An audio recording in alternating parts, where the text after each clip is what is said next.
So it was a song or a poem that was made to tell the story of our origin. It tells us about the heart of God. And so I now look at Genesis as a theological book rather than scientific.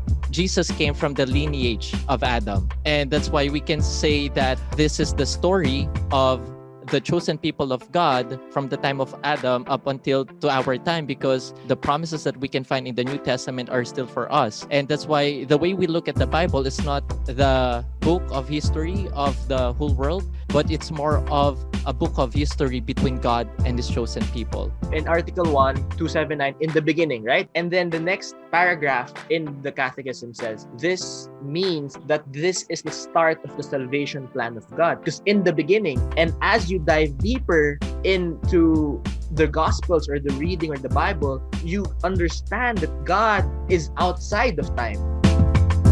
This podcast is powered by Podcast Network Asia and Podmetrics. Hi, everybody, and welcome to the Narrow Door Pod. So glad you're here. My name is Sam, and my friends are here as well. Brother JPaul Hernandez is lay preacher at the Feast. Pastor Dennis C. is head pastor at Victory Green Hills, and Instructor Harold Recio is instructor at New Heaven and New Earth Shincheonji Church of Jesus. How are you guys doing? As of this recording, it's been a couple of days since a typhoon hit us, and I actually had concerns that maybe by the time we record this, maybe things would not be up and running yet, but thankfully we're here. How is everyone doing? Doing fine. Yep. Need sleep. Yeah, Brother Jay, you look like you're a little sleep deprived. You okay? Yeah, better. It's just a typhoon and my son's birthday. You have to be both. You have to be a shepherd and a dad. So, Oh my goodness, double dutying this guy. What about you guys? Yeah, same thing. I think in San Juan there's a barangay that needed to evacuate. So we rallied some of our people and we gave there. But then our Victory Metro East in Cainta was badly hit. So we have Oh my, members. yep. A lot of our members got affected by Same that. with us. yeah. What I about think you? we're doing all our efforts to help out as one church to Marikina and Bulacan. Right, yeah. I think you and Brother Jay both, like you are in positions of like really being hands-on, checking on your congregation members, making sure they're okay. It must be a really tiring time for you right now. Instructor H, what about you guys? How are you doing? Um, Me, I'm doing fine, and some of the members, but some are in the evacuation center, so we're trying to reach out to them and trying to give some help during this time. Yeah. Well, I mean, that's fantastic that you guys are, really going out there and offering physical help. I mean, I really didn't want to start on like a downer note, but I think it's kind of hard. Like with everything that's going on, this year is shaping up to be pretty rough. Mhm. Yeah, I do find solace though that we get to sit down like this once a week and talk about our faith. And I just feel like, I need God and prayers more than ever during this time. And I hope that when you guys join us for these conversations, you get the same as well. So yeah, thanks for being here, guys. I know you guys are super busy during this time. I do have some good news though. For the month of December, we are partnering with our favorite brand Versus, which yes, Brother JPaul is modeling for us right now. So that's what they do. They put your favorite Versus on a shirt, a cap. I'm seeing onesies, tote bags, whatever it is. If you can dream it, they will put it on a shirt as long as it's a Bible verse. So we're just going to make this super easy for everybody. You can just write to us. We have an email address, the narrowdoorpodcast@gmail.com. And I initially thought, like, let's just have them write us and tell us how awesome we are, guys. And then the guys are like, no, let's tell them to tell us about their, finding God stories. Like, what is your relationship with God, your faith stories? Genius, much better idea. So do that, write to us, and we'll pick 4 of our favorites and we'll hook it up. You can get a Versa shirt, a cap. They also have what's called a Saved by Versus bag. This is an emergency bag, which is so timely during this time. I'm a horrible host.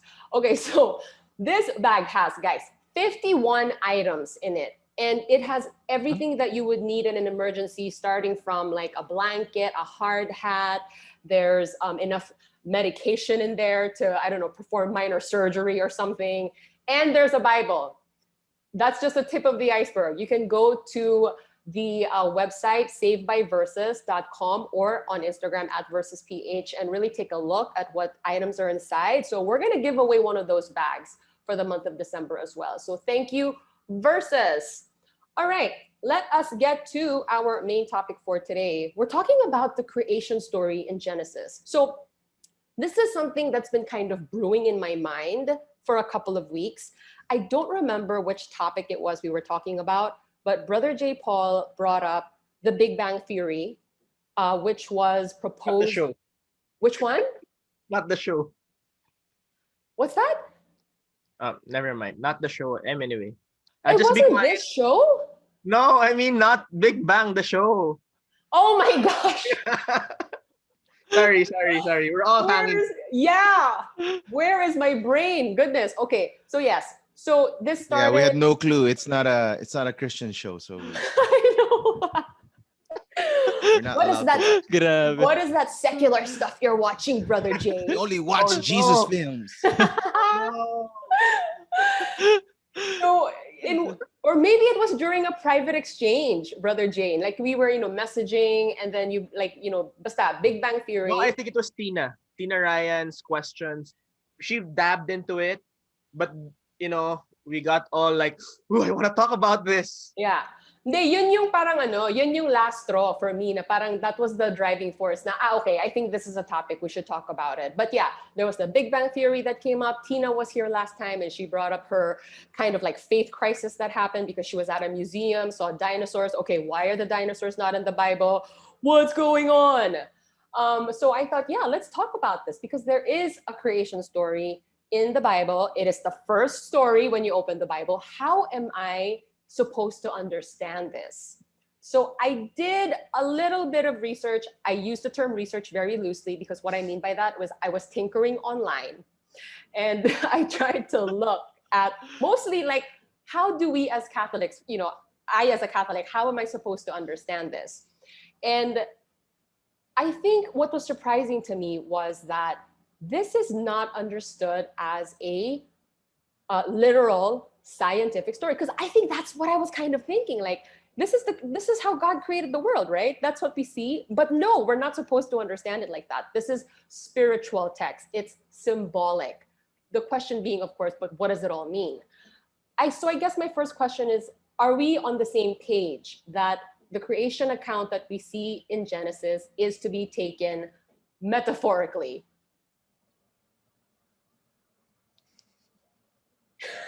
And there was silence for half an hour.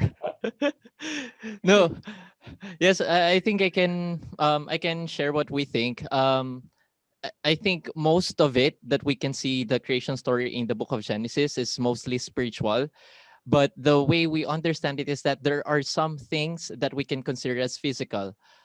We can interpret it in a physical aspect, just like on day number 6, when God created man, and we know that this man is pertaining to Adam. Adam is actually created in the image and likeness of God. And when we look in Luke chapter 3, we can find the genealogy of Jesus. And there we can see that actually Jesus came from the lineage of Adam. And that's why we can say that this is the story of the chosen people of God from the time of Adam up until to our time, because the words there, the promises that we can find in the New Testament are still for us. And that's why the way we look at the Bible is not the book of history of the whole world, but it's more of a book of history between God and his chosen people. And we can see that story from our time going back 6,000 years from the time of Adam. And really what we can find there is the story on how originally God would want us to be the kind of man that is created in his image and likeness, meaning even though we don't see God, for sure we know that God is holy. Therefore, we human beings must be holy as well. But we know that sin entered during the time of Adam, and he would want to, of course, recreate and start anew at the time of Noah. But again, something that is not righteous was made by one of Noah's son. His name is Ham. And then we can see that generations after that, they just keep on doing things that are not righteous to God. And even King Solomon, that is very. Remember our episode about prayer, that his prayer was righteous for God, and that's why He has given him not only the wisdom that he needs, but also the power to rule over his chosen people, the Israelites. But even him and the Israelites during that time, they committed something that is not pleasing to God because they worship other gods. And we know that he's jealous. He's a jealous God, and he would only want us to worship him.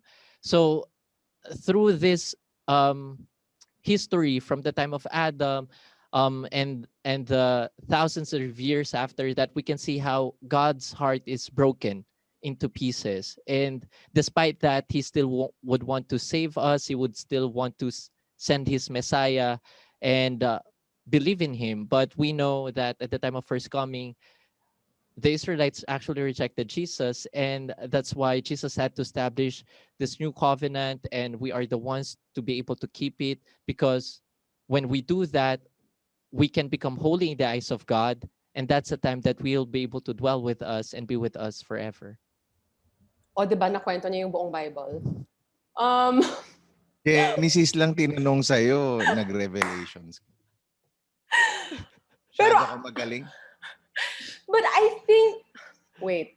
So, okay, the question being, is it just spiritual? But then you're saying that there's also like a physical element. Kasi nga, Adam, who we see as the first man created, parang siya yung parang ancestor siya ni Jesus, parang ganon. So that's like a real person. Yes. Which I think is in line. Like, I think what you've just told us is in line with the topic that we did about how we see covenants in the Bible. And we said that like, the Bible is a document of covenant. So that's kind of where you're coming from, I think. Right? But Yes. Pastor D, yeah, what about you? Okay, I think background, I grew up very, very evangelical kids church, Sunday school kid, where we were taught that the creation was like a science. It's backed up by science. It's like 6 days is 6 days, and then it's like this, like that. No evidence of dinosaurs. Dinosaurs might not be true. So I think like what Tina went through, right? And I think it was only 4 or 5 years ago. We're homeschoolers. Most of our curriculum would be based on young Earth theory, where Harold said that the Earth is 6,000 years, right? So I think many of that I grew up with, no? And because I've never been exposed to other research and literature out there, right? Until I think around 4 or 5 years ago, I was having a conversation, and then we did a study on the Book of Genesis in school, and you see Old Testament professors and experts in Genesis saying another thing, and it's like, whoa, I'm wrestling now with this, what I've learned since I was a child. And I think the premise of how I'll answer this is how the origin story, the intent of the author with the origin story, right?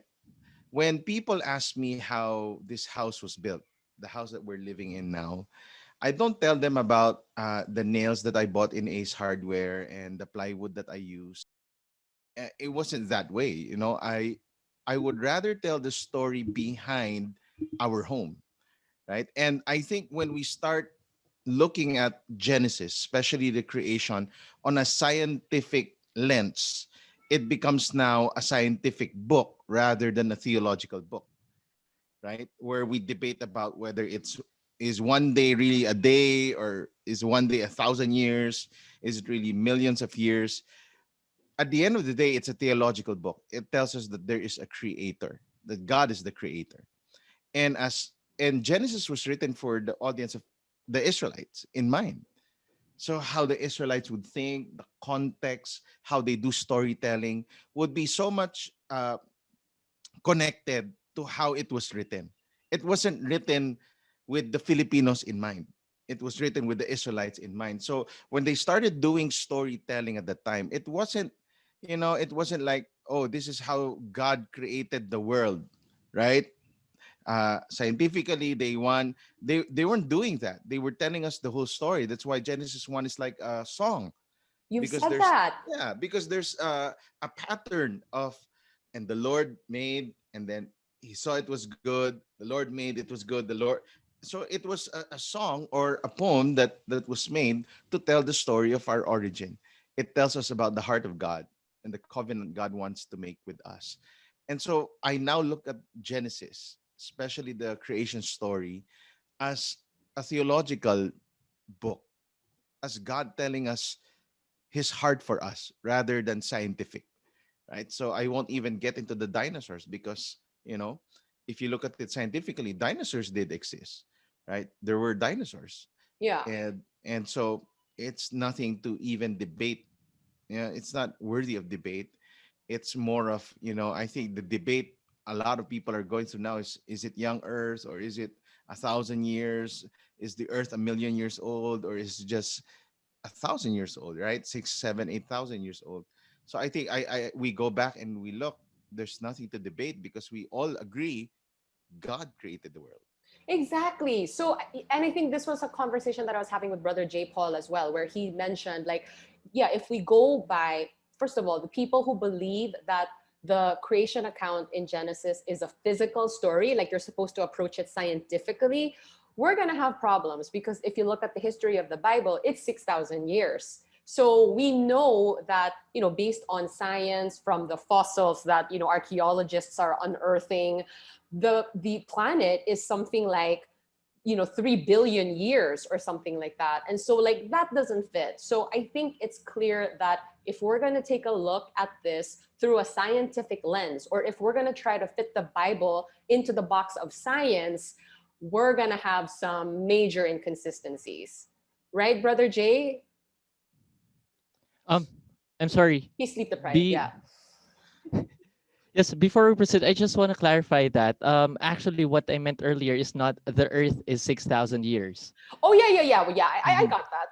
Yeah. What I meant was from our time right now, going back to the time of Adam, that's 6,000 years. So we also believe that the Earth was formed billions of years ago, and that's why it will not be contradicting that the Earth is just 6,000 years, and that's the way we understand it. Yeah, yeah, absolutely, absolutely. Yeah, but I was taught that the earth was just thousands of years.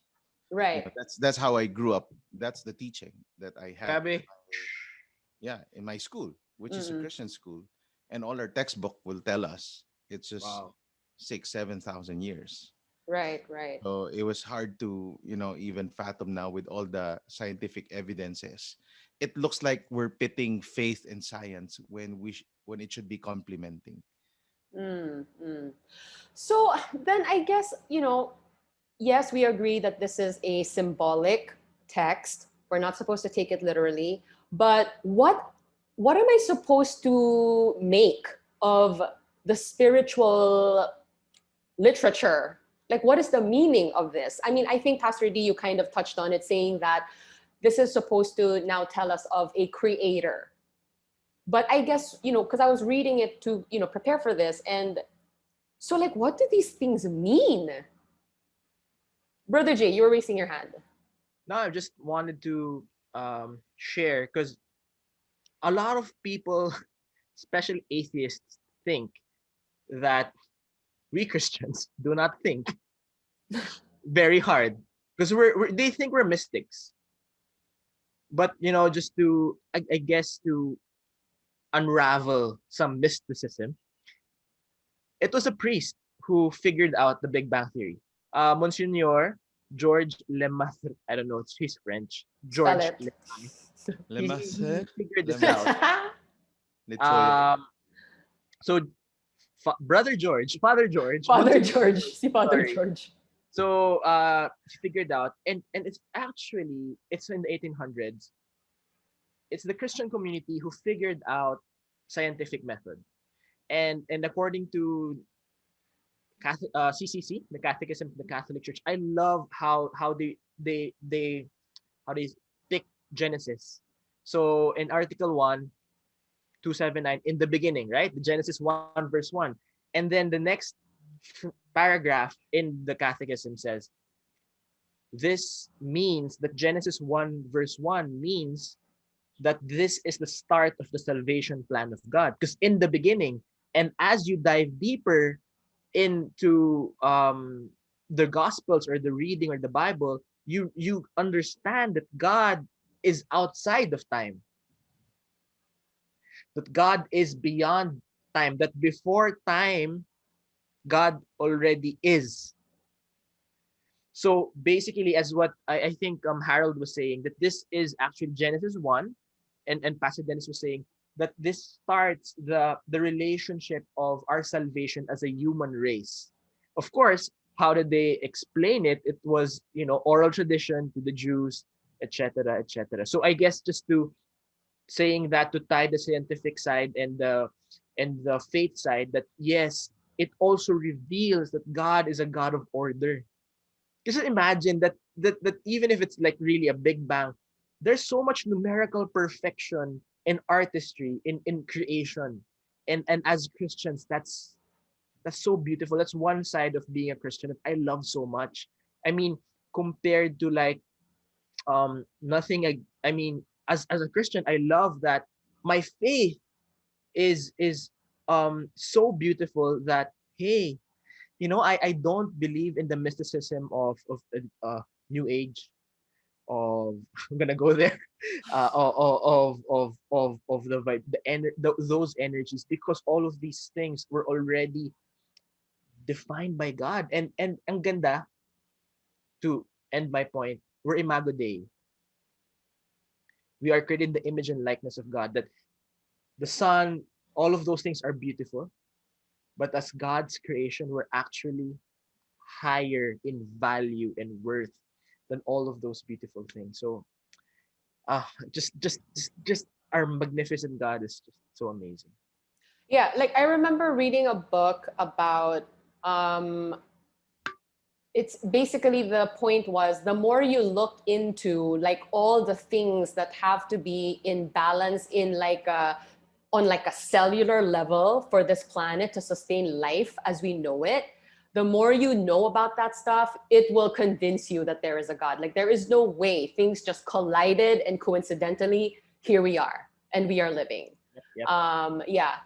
But Brother Jay, like I just have a question, because I think one of the more surprising things that I found out while I was looking online was that the Catholic Church doesn't actually have a definitive interpretation on the creation account, and that, like us Catholics, we are given the freedom to kind of hold to whatever we are inclined to believe about this creation story. Why is that? Because I feel like, because me, I don't like broad, I like narrow, like narrow Sure. door, right? Like, because I feel like if it's left to me, my inclination is to like not understand, misinterpret, so I guess that was kind of like my, we don't, how come? I guess, hmm, I think it's in our faith tradition to really dive into science and figure it out. As Pastor Dens was saying, also there are still new theories being opened. I don't have an exact answer. I'm sorry. I'll have to text Pope. If he replies, praise God. If he doesn't, but really, I guess it's as a Catholic, as a Christian, our goal to explain is really first salvation, to define God, and then of course the science follows it. So, but also as a Christian, or as Catholic tradition, we accept the proven sciences. Right. Yeah. I think what's consistent among all of the things that we've talked about so far is that, this is the creation story in Genesis is not, it's the beginning of the grand plan of salvation that God has for his people. And when we look in the Bible, like we see how the story has gone so far. So like that fits in with the covenant angle of things. It fits in with the chosen people angle of things. The seat Okay. angle.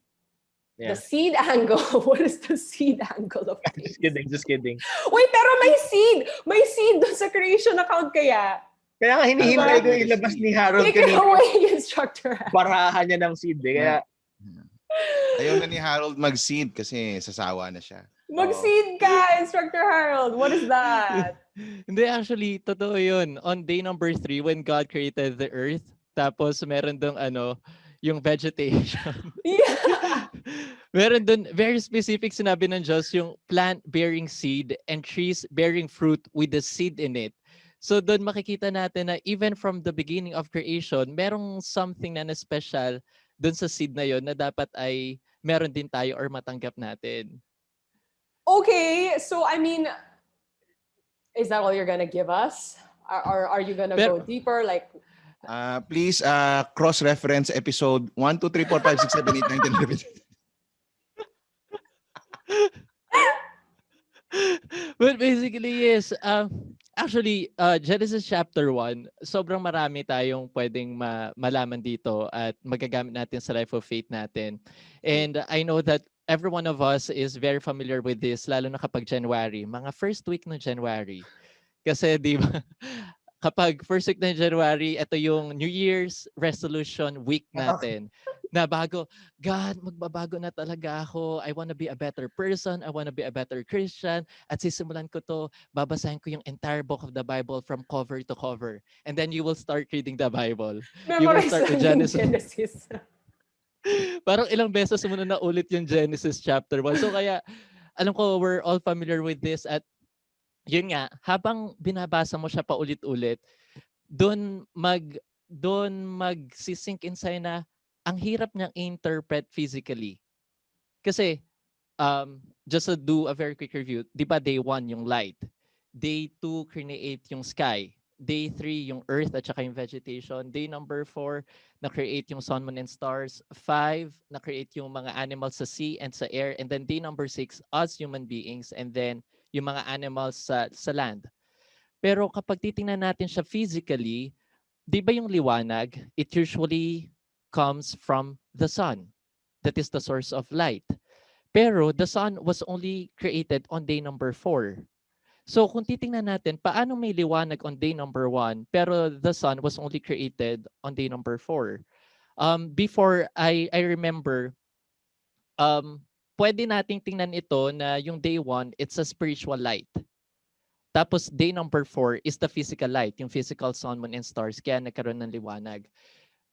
Pero nung nabasa ko ulit yung Genesis chapter 1, then sa day number 3, naalala ko, merong earth at saka merong vegetation or merong plants and trees na na-create doon.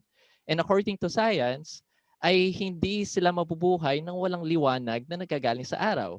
So, hindi pa rin siya mag-make sense kahit na sabihin natin na physical na creation yung sa day number 4. Kaya nga, actually, ang dami nating pwede makita dito sa Genesis. Even dun sa very first verse na binanggit kanina ni Brother J, di ba, in the beginning, God created the heavens and the earth. Tapos after nun, and then we can see the Spirit of God hovering over the waters. Tapos saka pa lang sasabihin na, and then God said, let there be light. So bago niya sabihin yung light, ano yung heaven and earth, and even ano yung waters kung saan nag-hover yung Spirit of God. Ano? There are so many things talaga na pwede nating matutunan dito, and yun na I think it's necessary for us to understand, especially when we look at the Bible, and really it's very important for us. I think siguro, Sam, I guess for our audience, usually kasi pag binasa mo yung Bible, to what Instructor Harold was saying na kasi pag sinabi yung like water, darkness, it usually always depicts chaos. Tas yung diba? Tama ba? So it was like, oh my gosh. So it's like, it was a chaotic world. And then God decided to make an appearance and try and like restore things. Parang ganun? I mean, I guess kino-connect lang lagi kasi from Genesis 1 to Revelation, laging pag may depiction, 'di ba, like sa gospel, that they were on the boat, it was night. Usually pag may reason yung gospel writers pag to explain it was night, or David was alone. It was always to symbolize usually a certain spiritual or whatever aspect of life. It's usually most of the time symbolism. So ang ganda lang nung parang what I'm trying to say is yung correlation. Kasi imagine mo ba usapan, hindi naman sila nagkwentuhan nito eh. Hindi sila sabay-sabay pinanganak. Pero in most accounts in the Bible, laging may symbolism na ganyan. Ang galing pagkatahi. I mean, wala lang. Para maintindihan mo, Sam, para siyang kanta ni Taylor Swift. Uy! Nangyari ba? Okay, here we go. Okay. Parang ganun. Nangyari ba talaga? Lahat ba talaga ng nag-date sa kanya may kanta?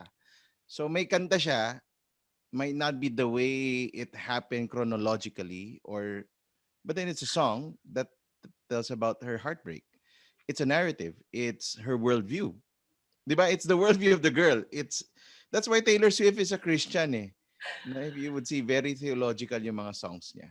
No, it helps us understand scripture na parang yan ang narrative ng writer. Kung sino man nagsulat nung whoever wrote Genesis 1 and 2, right, was telling us this is the story because if you look at history, ancient history, Noah's Ark, there's also Mesopotamian stories on the flood. There's also Mesopotamian stories about creation. It all happened. It's actually not symbolic. It happened in history. Now, some people are arguing it's mythology. It's not. Because if it's mythology, it can't be like almost the exact same story. But in God's in mga Israelites who were following God, they were telling the story in light of a biblical worldview and not a Mesopotamian worldview. So there's similarities to the stories, but there's a whole bunch of differences with the stories, right? Of this God. Like the Mesopotamian story, it's a divine being, but it's not God. It could be one of the gods. But the Israelites, monotheistic sila eh. No, there's only one God. And it was this God that created it. So it happened. It's not, I won't say symbolic. It happened, but then the theological side of it or the worldview would be very different. Like Noah's Ark was about hope and redemption, sin, hope, redemption, which was a very Israelite monotheistic worldview compared to wala lang, natripan nitong God na to. So nagkaroon ng flood, namatay yung mga tao, di ba? Scientific worldview. Diyan pumasok ngayon yung North Pole, South Pole, nagkaroon ng ice age. You know, it could be. So it's the same stories but with differences of worldviews, which means it happened. It's just what narrative that's why we say the Bible cannot be a scientific book because it's a theological book. The same way all other worldviews are theological in their leanings. An atheist has his own theology of God. It means it cannot be amoral. There's something there where you're leaning towards, and every person in the world, whether we agree with it or not, embraces a certain theology. But if you believe in the Bible, then you're embracing a monotheistic theology and view of God and of culture compared to the Mesopotamian ancient. Kasi yan yung laging binabanatan tayo ng mga atheists eh. Ba't may kwento dito? Parang mas matanda tong literature na to compared to the Bible. How come you're saying that, so the Bible copied Mesopotamia? No, it happened, but then the origin story would be different for Mesopotamia and it would be different for the Israelites. It takes a lot of brain cells to, Yes, to make sense of the Bible. Man! Okay, so I think here is what I can gather as like, tools to help me approach this creation account. It's not to be taken literally. That's common all across the board. This is not a scientific creation account. Don't do that. We're going to have problems if we do that. This is really more to be taken on a spiritual aspect of things. Or theological. Maybe theological might be the word, not spiritual. Sure. Too broad. We like narrow. Or it makes it holistic, right? Spiritual, it's just narrow door but not narrow-minded, huh? Yeah. Open-minded ka ba, Sam? Okay, Coffee. theological. It's a theological book. And it really is an account that is, exclusive to the way we Christians view our story with God. The salvific will, which we have mentioned many times on this show. It is the beginning of the salvific plan that God has for us. Okay, whew. Okay, just to end, I suppose, you know, because we still don't really we don't really have like a set in stone interpretation of this story in Genesis. So I guess I would like to end with the question of, as a Christian, then what should be my takeaway from reading this story?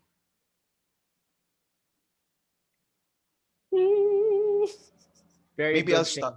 Yeah, I'll start. Uh, Yesterday there was a flood, right? And you see different worldviews expressed in on Facebook. Like there was a flood, and a person whose house was destroyed could actually say there was a flood, and this flood destroyed my 2020. I have no more hope. Life has ended for me. We lost everything. And then there's another guy who says there was a flood, destroyed everything in our house. But I believe God is good. God is doing something here. We've bounced back before, we'll bounce back again. You see, the flood existed, but then the worldview was different because of your view of who God is, right? And I think everything that happens in life goes back to a theological worldview that you're going to embrace. And this was what Genesis, the creation, just the creation story tells us. There's an origin. The whole world agrees there was a beginning, and somebody created the world, whether Big Bang, evolution, creation story, young Earth, million years, doesn't matter. There's a creation story that happened. And of course, with the intelligent design, there was a creator. You cannot argue with that. At the end of the day, it's going to be, what will I embrace now? A story that has meaning, or a story where I'm just an accident that happened? Because that will change how I'm going to live my life and how I'm going to make decisions. And I think that's something that's very, for me, that's something you should treasure, the worldview that you embrace, because this is what makes it different. This is what makes the Israelites different from Mesopotamia, right? And the story that we now embrace, and the shirt that J. Paul is wearing now, is based on a worldview that happened in Genesis, whether you would want to embrace it or not. Wow. That's, yeah, really something that we should all be reflecting on, especially at this time. Brother Jay. Yeah, I mean, in the beginning, I love it also so much because before there was beginning, there was God. And after everything, there is God. There'll always be God. And we can find home in God. And just Tuesday, I was having a light group or a small group with, feast builders. And one of our builders, he lives in Cahinta, the one I was having small group with. And like we were all reaching him yesterday. How are you, bro? How are you? And then we find out, calls us, hey, bro, all their first floor gone. All their sound system, they have a sound system and rental business, everything gone. And I saw his picture because his parents live near. He had to rush to his senior citizen parents. And I was like, I was safe at home, except we had no electricity. I was irritated because I had to wake up to check up on people 2 to 4 a.m. I was 2 to 4 or 6 a.m. I was awake. I was irritated. But then my brother calls me, all calls us. You know what? We lost a lot of things, but you know what? God is still good. I am alive. It's like, what? And I questioned my faith after that. Like, Lord, I'm sorry. I have so many qualms against you and against life. I am too entitled. Uh, but I said, bro, and I love what he said. I've lost worse things than this, and God has restored them because the battle belongs to God. And it's just, you have a choice, I think, to believe in whatever or believe that God is bigger than your overwhelming problem. And if God can make order of chaos, imagine what God can do to your troubles. Wow. Okay, everyone is just preaching it today. Whew. No All pressures. right. Yeah, no pressure, Instructor H. Peer pressure. No, ang hirap sundan nun. But I love this creation story because honestly, isa to sa pinaka-paborito kong chapter sa Bible, Genesis chapter 1, because there are so many things that we can learn about this. Katulad na sinabi ko kanina. At yun, actually sa center, we have the teaching about this creation story na hindi siya magko-contradict sa science. Na it will make sense. Pero dahil sobrang complex na, I know yung time natin, it will not be enough para ma-explain ko kung ano yung what we understand in this creation story. But basically, I'm coming from that point na dun pa lang Genesis chapter 1 verse 1. In the beginning, God created the heaven and the earth. In here, we can find our creator. The creator who made the physical and spiritual things, the things that we see and the things that we do not see. And we know that he is our spiritual father. And when we talk about spiritual father, of course, we are born in this world because our physical father gave us his seed, the seed. And and that's how important for us to receive that seed from our spiritual father, which is the word. Because through the Bible, God would want us to know him, for us to be created in his image and likeness, and for us to know his will in our lives that we can find even from the beginning of the story in the Bible. And through this, if we're able to achieve that, we will be able to be the kind of person that you would want us to be. And not only that, we know that when God created everything in this world, he used his word. And that's why, as the creations of God, I think it's very important for us to take, it's very important for us to know how important the word of God is in our lives. Uh-huh. Okay. Well, I I feel like, first of all, I want to thank you guys for making time to sit down with me today and have this conversation. I know you have a lot going on because yes, we are still recovering from the typhoon, and as leaders of your church, I'm sure you guys have things to do. Helping people in your congregation, so many things to take care of. And I appreciate you sitting down with me and discussing with me this creation account in the Bible, which I'm sure a lot of Christians are curious about. Thank you for shedding some light, because let there be light. Okay. If you guys want to know, oh my gosh, our panel is so busy. They have their own podcasts. I mean, they have a couple shows going on the side. They are, of course, in their churches, preaching and pastoring people. All of the details where you can find them on the show description if you guys are watching us on YouTube. And we have an email address, the narrowdoorpodcast@gmail.com. Alrighty, we'll see you on the next episode. Thank you. Bye.